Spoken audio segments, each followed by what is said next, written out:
Hello and welcome to episode 286 of the Smash Accept podcast. I'm your host, Michael Royer. You can find me on Twitter at DynastyDadFF.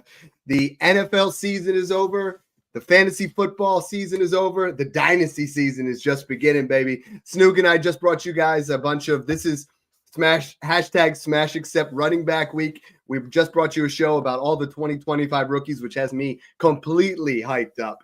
I am excited to talk about these rookies. But today, what we're going to talk about right now is the veteran guys, the guys who are rising in value. Some people absolutely skyrocketed this year. Snoog, we hit hard on a lot of those guys. I'm interested to see how the landscape's going to change with the rookies. But man, we had 4 guys go up over 300 fantasy points. Guys that you and I like, Bijan, Gibbs, Saquon, and Derrick Henry all went up over that 300-point plateau. The running backs are back. Yeah, this is something I actually highlighted in the offseason. I said this is going to be the year that we get multiple 300-plus point fantasy football running backs. And if you just discount injuries, Alvin Kamara was pacing 320-plus fantasy points. Devin Chain missed it by 0.01. He had like 399.9. And then Josh Jacobs had 296, and Kyron was very close as well. So phenomenal year. I'm excited for this show. I'm excited to jump into some of the risers and some of the best running back buys in the landscape right now because guys like Josh Jacobs, Derrick Henry, these guys, Joe Mixon, they got these big veteran contracts in the offseason to go and play on the best teams they've ever played for. And they got to flash some of that ceiling that we all knew that they were capable of at a later age. So I'm excited to jump into this. Talk about risers, talk about buys, and talk about kind of the landscape and some of these guys that you should be targeting and some of the years that they had. So it's been well-versed that you and I both say the only guy we're not trading in Dynasty right now is Brock Bowers. You can add Jahmyr Gibbs to that. Yeah. Jahmyr Gibbs is now the clear-cut Dynasty RB1. You and I have had him there for going on a month and a half now. I think Bijan still belongs in that tier 1 with him. But, man, if you did what we talked about in 2022 of rebuilding with the intent of building around these running backs, you're going to be able to do the same thing in 2025.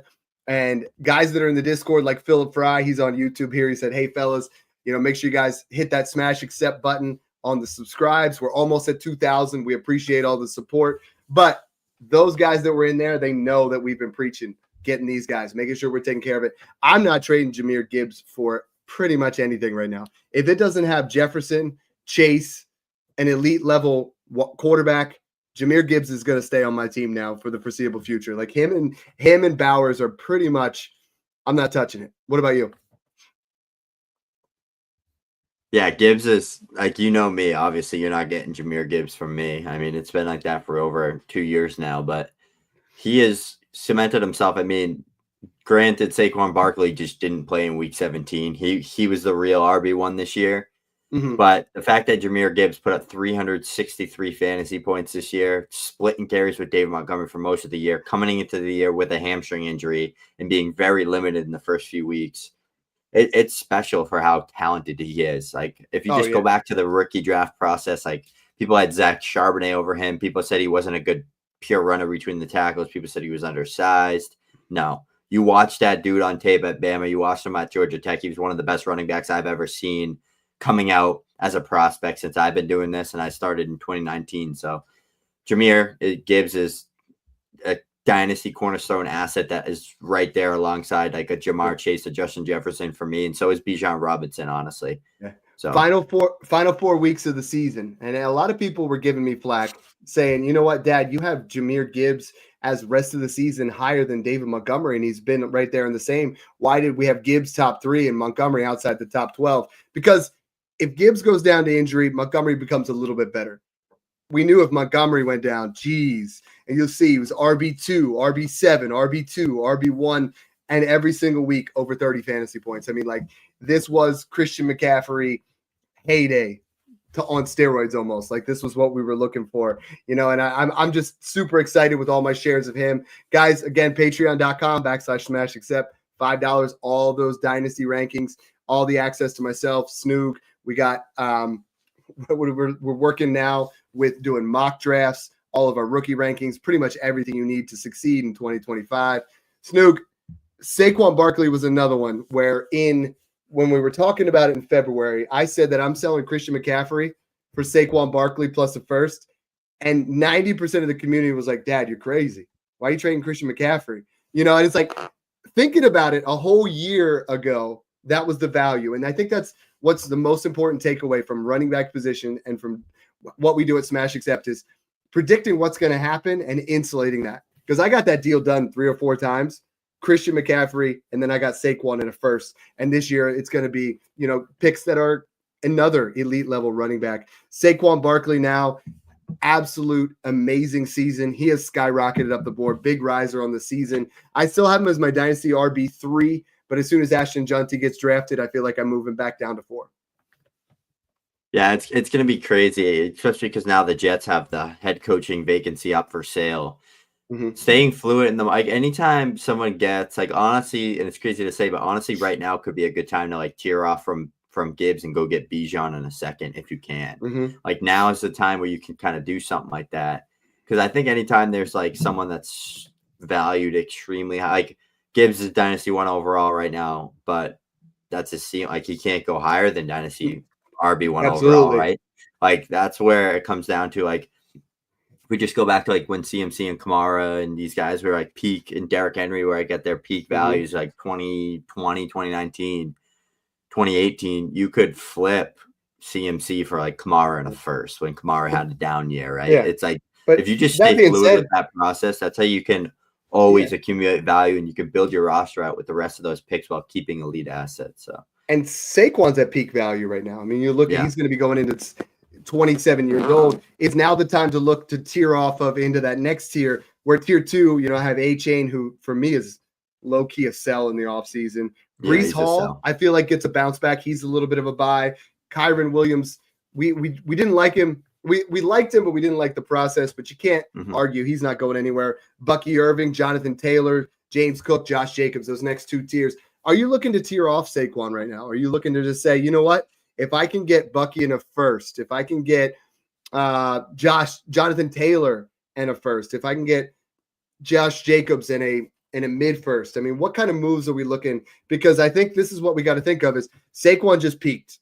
Absolutely. And that's the biggest thing. Most podcasts, they're going to go out there and they're going to say things like, okay, it's time to sell Zach Moss. Nope, that was a year ago. But we're going to give you guys that's okay, they're at peak value. Let's talk about this. So right now you have Saquon, and I come to you and offer you Josh Jacobs in the 105.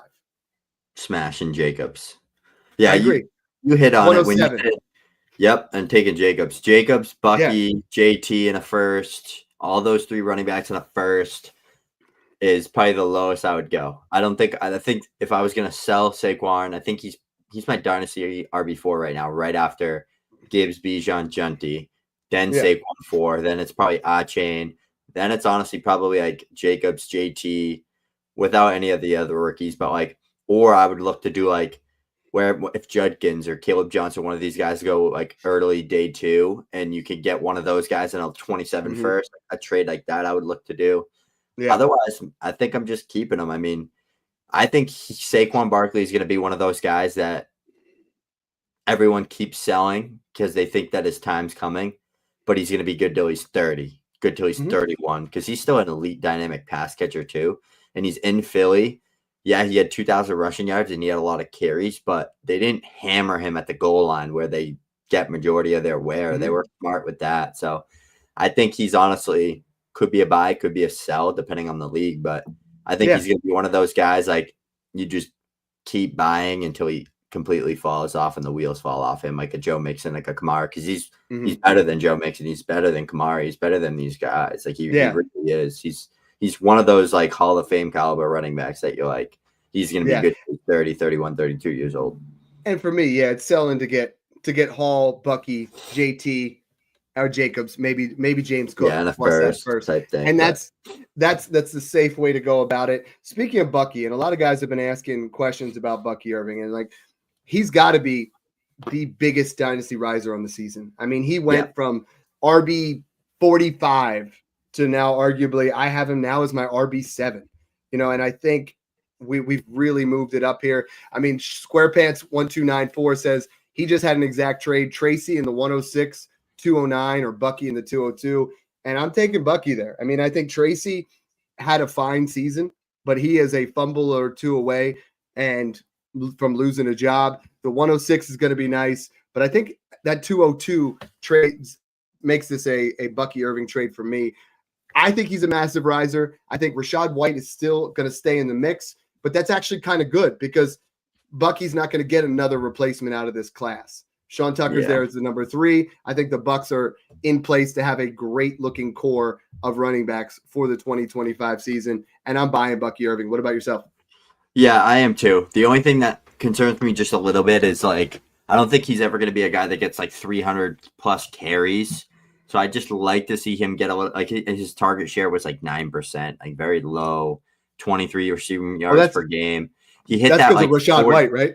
Yeah, that's what I think Rachaad White does limit Bucky's ceiling. If there's no more Rachaad White, I think Bucky's a top 5 running back in fantasy football, but he like 14.5 points per game, 250 fantasy points this year, 1,100 rushing yards, hyper efficient, like 5.5 yards per carry, elite yards after contact, numbers per attempt.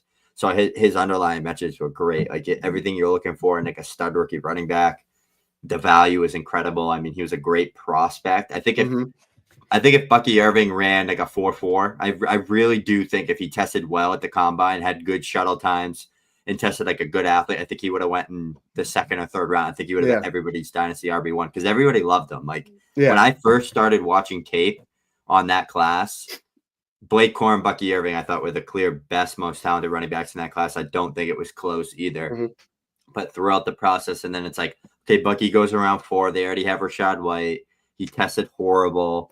It's like clearly the NFL wasn't high on him like they were with Achane, like they were with Gibbs. It was like, maybe it's just too good to be true with him. And Jonathan Brooks went early round 2. Corum went to the Rams in day 2, and all these like Benson went to the Cardinals in day 2. It was just a trap, I think. But for those that like shout out Dynasty Zoltan, our good friend, stayed true with that and stayed true to the process with what he saw, and it worked out for him. So I think the learning experience with that is you like a player on film coming out, you think they're very talented, they have great production, good analytics, and they get drafted in that like early day 3 range. Don't be scared. Draft them, especially when there's a big discount on them. Like Bucky. That last part was huge. We're not talking about Zach Evans where they take you in the 6th and you're like, oh, you should still go in the rookie round second. Yeah, early day 3, it's usually like something like a health issue or an injury or he's uncoachable, like something like usually like that. Late, like round 6 is just like, they don't think you can play like that. You're a backup is how they're drafting you. I'm trading for Bucky wherever I can because I feel like that hyper efficiency. I mean, you look at he was top 10 in 5 of the last 8 weeks of the season. One of those weeks, he only had 4 carries because he was a little bit banged up. I think it's similar to what we talk about with Montgomery is if either of these guys go down. I mean, I think Rachaad White is a screaming buy. You can get him for a late second. And if Bucky goes down, he's going to be an RB1. And the other way around is if Rachaad White goes down, Bucky has top 5 ceiling. So I think you definitely, you can invest both ways. Got to give a shout out to one of the guys in the Patreon, Connor Amrine. Says, did midseason startup where you guys told me to smash Gibbs in the 3rd, won the chip. Thanks, boys. Like that always, I love hearing those kind of things. I love that idea of just trying to, get yourself as much Gibbs as possible. I love when you hear people won their ship because of us. So who's another big time riser in that upper tier? Like we're going to have a lot of risers towards the end. Bucky's a big one for me. Who's a guy for you right now where you're like, his value rose like crazy, but I think it's appropriate. Chase Brown, I think, is right there with Bucky with one of the biggest risers because he was another one of those guys. Early day 3 pick, went to a team. Like, I think you got to just trust. Like, he was a guy that a lot of the people liked in the 2023 class, especially because he tested amazing at the combine. He looked great on film. He was an older running back. I think he was like a 24-year-old rookie, but I mean, he had 16 plus fantasy points per game this year, and he was only the starter for the first like couple weeks he wasn't. So I just think, Chase Brown, I think you got to give it a Chase Brown. I mean, just barely was shy of 1,000 yards. He missed the game. No, he left the game injured too, but he was really good this year. I mean, he caught the ball well out of the backfield. He had 7 touchdowns. Like he was a guy that was performing at a high level. And like 50 plus receptions, just everything you're looking for in a high powered offense. If he survives the draft and they don't land a Judkins or a Travion Henderson or an Ollie Gordon or one of these big guys to come in there and bully at the goal line and take down a lot of the first and second down carries, I think he's going to be a big riser. He'll be cracking my top 10 dynasty running back rankings for sure. He's not right now because I'm a little nervous about that draft capital with the Bengals, but I have him 11 right now, and I think he's like around a huge, big time riser. You look at it, first 3 weeks, he was 7 touches or less every single week. After that, 15 or more every single week. Down the stretch, 25, 27, and he finished inside the top 12 11 times over the final 13 weeks. I mean, he was a league winner. He was someone that you invested a late second in early in the season, because I believe in my last March buys list, I had him as a late second.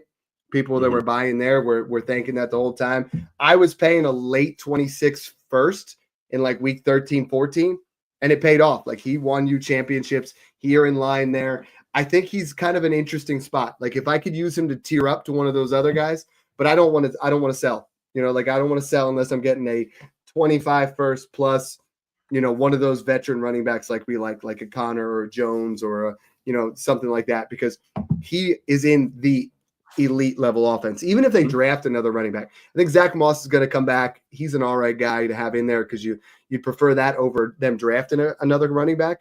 But the receiving game work was what made Chase Brown special this year. Yeah, like his receiving work down the stretch was absolutely unbelievable. I mean, you look at, he had 5, 11, 7, 8, 4, 3. Like, he had at least 6 targets in every single game, and he had games where he was catching 6, 7, 8 passes. You know, and that's what you really want, is an elite level offense, guy catching passes and getting those first and second down work.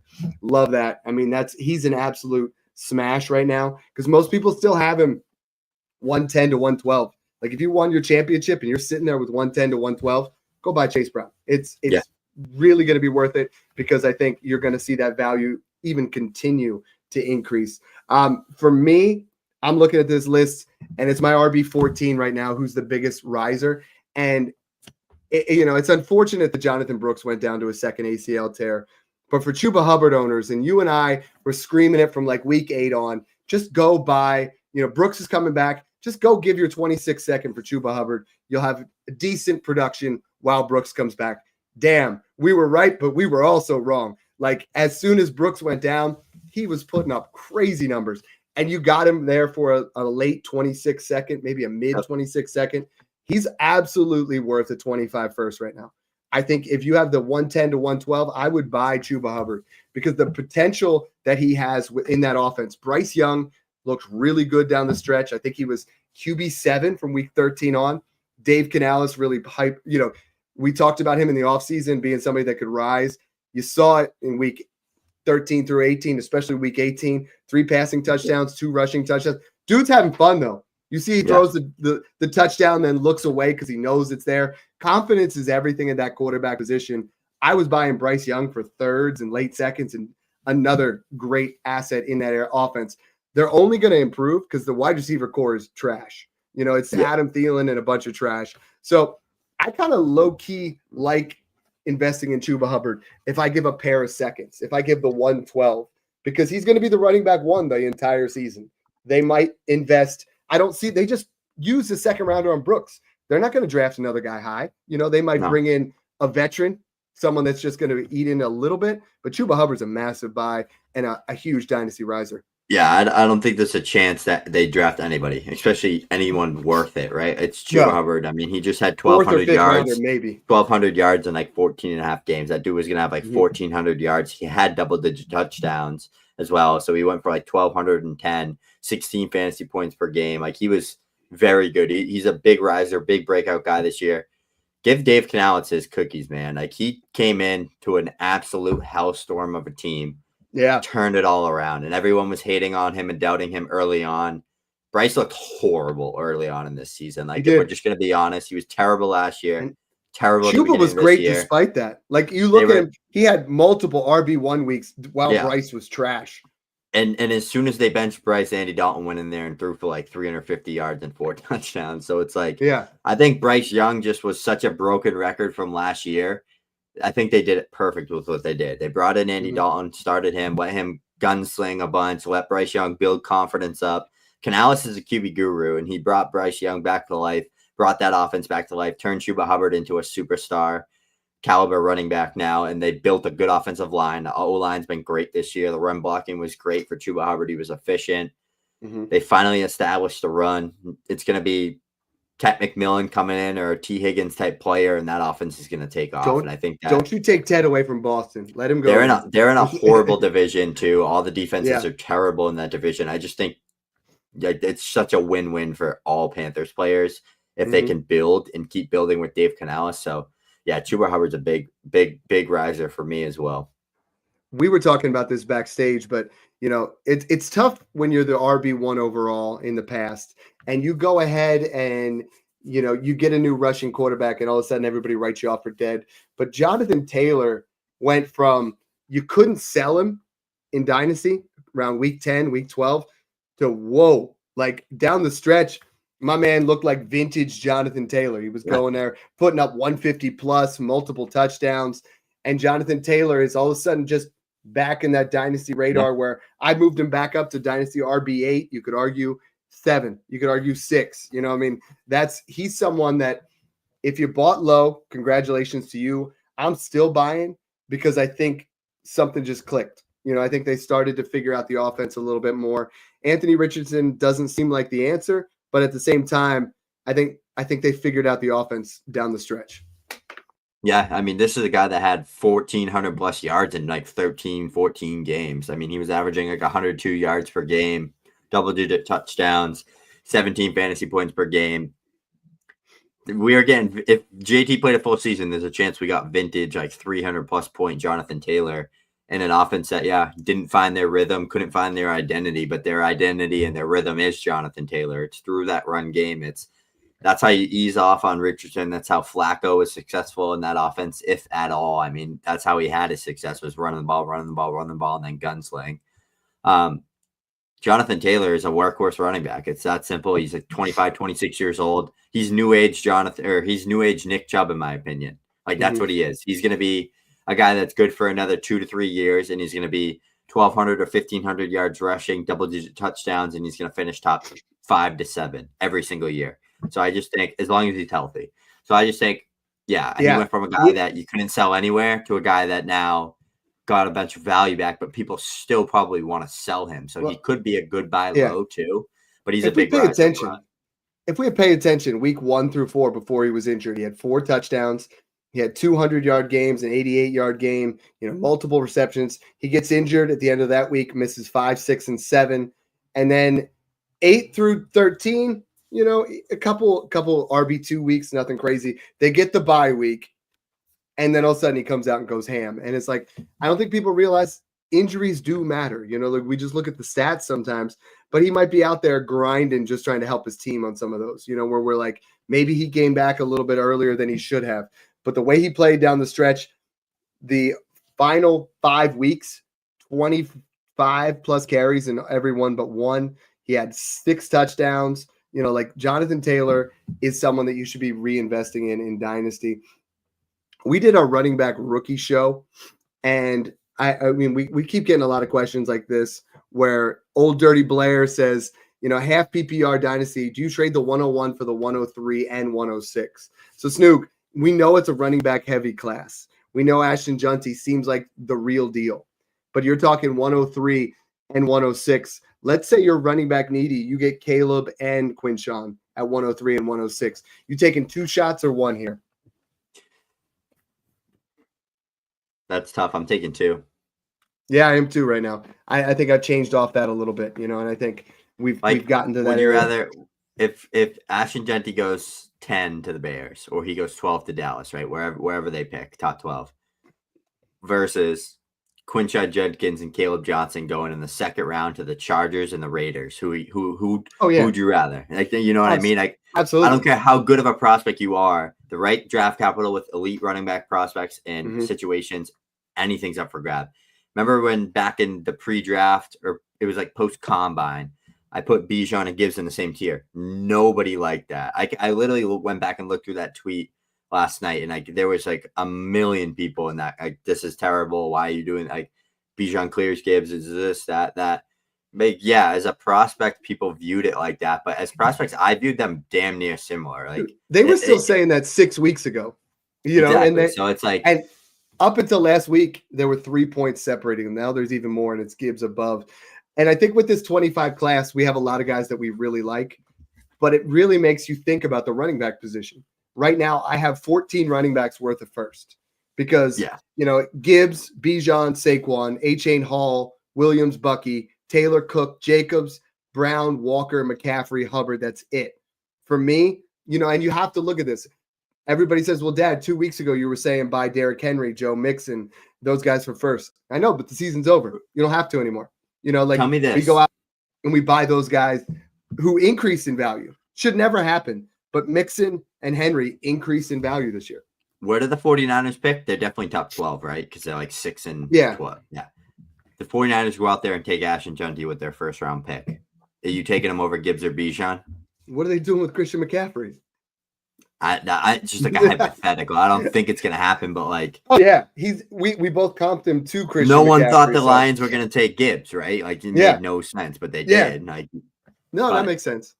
Like if Christian McCaffrey, they just paid him, but they also didn't know he had Achilles tendonitis in both Achilles. Like he could be damn near well done before you know it. Like we don't know. We don't know anything. I'm just saying, like hypothetical. Unless you think they rat out Jordan Mason, which they could. Who Jordan Mason is. We have two. I have 2 more risers.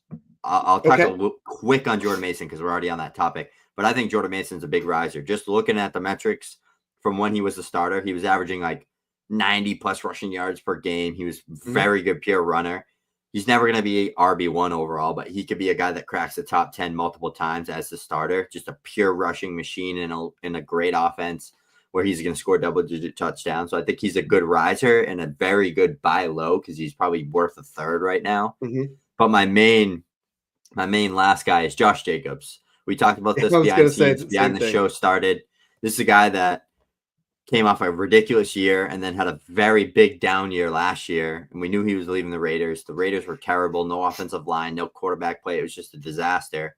Comes to a good offensive line, but a great coaching staff with a good QB in an offense that's in an environment that's building in Green Bay, coming off winning the divisional round and going to to play the 49ers in that semis round. So I think what the Packers did with Josh Jacobs, they gave him a 4-year deal. I know it's like $40 million, but I don't know what the guarantees are, but I'm pretty sure they can get out of the contract. They're not getting out of the contract. No, he proved it this year. Why you stick and pick him. Just shy of 300 fantasy points, 1,300 yards and 15 touchdowns. I think he was top 5 in the NFL in touchdowns at the running back position. He was phenomenal this year, and I loved how they used him. It's like the main thing that I liked about Josh Jacobs this year is they actually like used him properly, and they didn't they used a lot of Emmanuel Wilson when they didn't need to use Josh Jacobs, and that's what you need to see for the longevity of Josh Jacobs. But with Josh Jacobs, everyone thinks he's probably 28, 29 years old. The kid is 26. He's been around forever. He came out. That's why when he was in Bama, his workload was so light. Like he barely was. He was never a workhorse there because of how many guys they had. So he came into the league young with light tread on his tires. I think he's a guy. He's in my top 8 to 9 running backs right now before the rookies come in. I think he's a guy that is going to give you 2 to 3 more very good productive years, and he has that top 3 ceiling in this range of outcomes, in my opinion. And the more I hear you talk about him, the more I'm like. Quinshon Judkins, who you already are comping to him, light usage in college, someone that's going to come in and just, very similar play style. I'm so excited about rookies. But you brought up Jordan Mason, and I think we got to talk about this quick. Is running back, all the last couple guys we mentioned, Derrick Henry went up in value, Joe Mixon went up in value, Saquon Barkley, Josh Jacobs, all free agent running backs, all guys that in the offseason got new homes. This year, we don't have those big, sexy names, but some of these guys right now that I think are in for value bumps, if you pick them up on the cheap right now, you mentioned Jordan Mason. I'm going to mention Jaylen Warren. I think Jaylen Warren has flashed at times of excellent efficiency, PPR back, someone that I think is goes to the right situation, could really pop off. J.K. Dobbins is a free agent. I think he ends up coming back. Nick Chubb, Javonte Williams, Najee Harris, Aaron Jones. It's not a sexy free agent grouping. You know what I mean? But I think you still have to at least pay attention to Aaron Jones, likely comes back to Minnesota. Najee's likely back with the Steelers. Javonte Williams could be interesting because, man, does he need a change of scenery. Like, the Denver offense played so well, but he played so poorly. You know, this is just some guys that you need to pay attention to a little bit more. For me, though, the most attractive two are Jordan Mason and Jaylen Warren. They're going to be in complementary roles, but Jordan Mason proved that for a short period of time, he can handle the workload. He can build it up there. Snook, I love doing these riser shows. I love doing the rookie shows just to kind of show where things are at. Right now, like I said, there are 14 running backs that I believe are worth a first, and then we fall off. I mean, this is what's interesting about the Dynasty landscape is you have that next tier, Henry, Kamara, Montgomery. They're going to be fine, right? No worries at all. But then you got Pacheco, Tracy, Robinson, Pollard. You know, I'm okay with Connor and Jones, Etienne, Najee, Dobbins, Stevenson, Swift. I mean, a lot of these guys are going to lose jobs because this class is that good. What I'm advocating to, and we're going to talk about this in the Sellers show, but what I'm advocating to a lot of people is let's get away from this running back uncertainty right now because the running back certainty is going to be in the rookie draft and in elite veterans. Yeah. There's about 18 of them. The other 14 ambiguous situations, they're about to lose jobs. Yeah, this is you don't buy any of other than the guys we just kind of highlighted and like those maybe top 12. I don't think it's worth buying running backs until after the rookie or after the NFL draft. But three names that just come to mind of guys that I think are one guy isn't safe, and that's Tajay Spears. I don't think he's safe, but I think if going into next year, I guess if they decide to kind of lean more on him than Pollard, I think he's gonna be a great value. But Kendre Miller, Travis Etienne, I think are both guys that are safe because Kendrick's playing behind Kamara. They just paid Kamara. I don't see them wasting a pick on a running back when they have so many other needs they need to fulfill.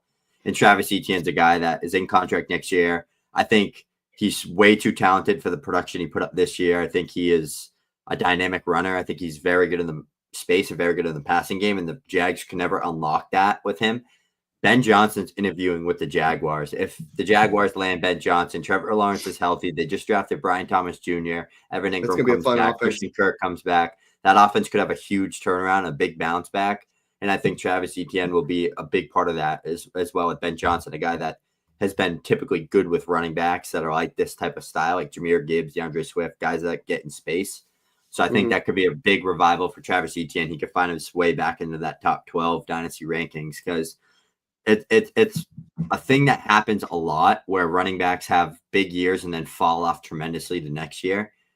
There's times that they come back. There's times they don't come back. So that's the risk you play with Travis Etienne, but you're paying probably I've seen him getting traded for 26 seconds. I'd pay that 10 times out of 10 for that upside.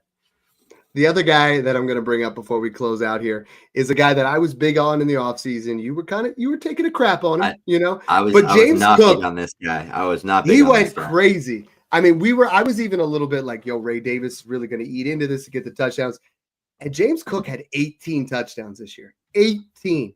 I mean, that's just unheard of because Josh Allen was still getting his. And I think he really deserves some more credit than he got. I have him inside my top 10 dynasty running backs. I don't think he's going anywhere. Buffalo, again, they invested in Ray Davis. So that they need offensive wide receiver weapons and they need defensive help. So I don't think they're going to bring in any more running backs. So James Cook is one of those guys I still think is a safe dynasty buy that right now I'd pay 108 because we talk about it. There's a lot of running backs that we like in this class. You like Omarion Hampton, that's good, but Omarion Hampton's not going to be in Buffalo. Like you want that running back in Buffalo. And I think Cook has just been he's been a lot of teams' savior for this particular season. Before we close out, this is a guy that was on absolute fire at the first couple of stretch of the games and then slowed down. But Kenneth Walker, 16.5 points per game. He only played in 11, but he was so hot and cold this year. That's kind of been his career so far, is hot and cold. But yeah, he was so good he had like what? I think 7. I think he had like 9 touchdowns and he had 8 touchdowns and 11 games, and he was so good. He caught so many passes too for some weird. He had 46 receptions in 11 games. They just fired their offensive coordinator Ryan Grubb. Is this a guy that you're buying low on? Is this a guy that you could see have like finally hit his stride, finally hit that consistent like 16, 17 game season where he's top 5, top 8 finisher because the talent's there. The O-line stinks, but the talent's there. Yeah. I'm so polarized on him I because know. he's someone I love the player, but I just like, he just drives me insane to own. I liked him coming out. I absolutely have 0 shares now. I have tons of Charbonnet because he was cheap. Because when he misses time, Charbonnet doesn't miss a beat. Yeah, I was gonna say Charbonnet just gotta own then, because Charbonnet's always ready to go. If I'm in a startup draft and I got to take Walker in the 5th or Charbonnet in the 10th, to me I'm taking Charbonnet. Just kind of taking which guy's going to perform, because Charbonnet still puts up okay points when Walker's still playing, but he had more RB1 season or more RB1 weeks than what Walker did. So that's where it's like, I think you can get Walker in an insulated trade and you could kind of be smart with it, or you could give like that's probably the move. A veteran running back plus a second for Walker. I'm not bullish on it, but I loved him coming out. I really did. And he's flashed. He just doesn't seem to stay on. Travion Henderson has that same type, like all those little injuries, the soft tissue injuries, but he has that just elite elusiveness, that crazy like power and space and that contact value. That's the comp. Travion Henderson, Kenneth Walker, very similar players. They're probably both going to be. Travion's going to join him as a day 2 pick, but it's a fun player, very fun player. But I just think he's a guy that needs that right coaching staff that can get him unlocked. Yeah. He just needs, like, if he was in Miami or in San Fran where he's hitting like bust size holes and just making people miss, he'd be phenomenal. But I think it's the Seattle trying to use him between the tackles and have him gain out the tough yards. I think it's a lot tougher for his play style. Just don't think they know how to use him right. But I'm excited to see how that he kind of pans out, because he's someone I'm like, do I buy low on him or do I kind of hold him? What do I do with him? So this is I get mad when I see people call this the off season. This is not the off season. This is the Dynasty prime season. Time. This is where you put yourself in position to dominate your leagues. In 25 and 26. No better place to do that than the Smash Accept Patreon. We are up to almost 480 members. Guys are in there talking shop all the time.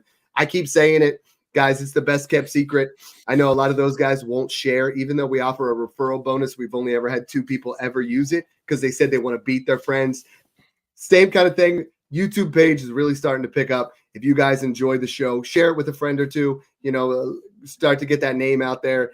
It's time to, smash in the off season. So thanks for tuning in, guys, and enjoy the process. Nobody wants to share it. You know what I mean? Just